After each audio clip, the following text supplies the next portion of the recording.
সন্তান যখন প্রশ্ন করে, বাবা তুমিও তো চাকরি করতে, আজকে কেন তোমার চাকরি নেই? আমরা কেউ তার প্রশ্নের জবাব দিতে পারি না। আমরা শুধু এতটুকু কথাই বলতে চাই, বিশ্ব মানবতা দূত, শান্তিতে নোবেল বিজয়ী ডক্টর ইউনূস সাহেব, আপনি প্রধান উপদেষ্টার দায়িত্বে পেয়েছেন। আপনি সহ স্বরাষ্ট্র উপদেষ্টা এবং সরকারে যারা আছেন, আমাদের বিষয়টাকে গুরুত্বের সাথে বিবেচনা করে আমরা যাতে পুনরায় আমাদের চাকরিতে যেতে পারি। মাত্র বাংলাদেশ স্বাধীন হওয়ার পরে বিডিআরের সদস্যরাই শত্রুর গুলির মুখে যুদ্ধ করেছে। বিডিআরের সদস্যরা সীমান্তে শহীদ হয়েছে। বিএসএফ দেরকে আমরা প্রতিহত করেছি। আপনারা দেখেছেন ইতিহাস, স্বাধীনতার পরবর্তী সময়ে বিডিআরের সাথে সম্মুখ যুদ্ধে কোনোদিন বিএসএফ আমাদের সাথে পারে নাই।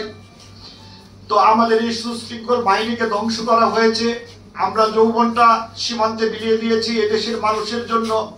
আমরা এই বয়সে এসে আর কোনো কাজে আমরা যেতে পারছি না। আমরা পরিবার পরিজন নিয়ে মানবতার জীবনযাপন করছি। সন্তান যখন প্রশ্ন করে, বাবা তুমিও তো চাকরি করতে, আজকে কেন তোমার চাকরি নেই?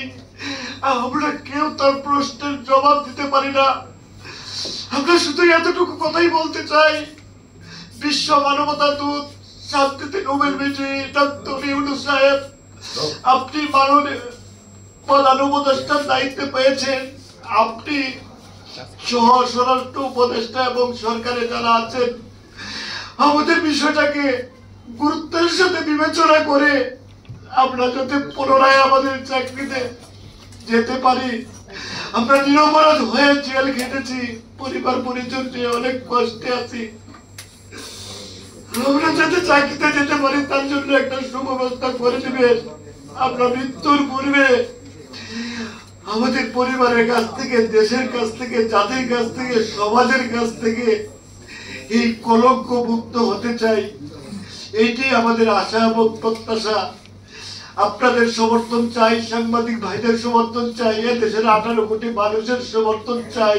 আমরা এই মাটির সন্তান, আমরা কোথাও থেকে আসি নাই, আমরা বাংলাদেশেই বড় হয়েছি, এই বাহিনীতেই আমরা চাকরি করেছি।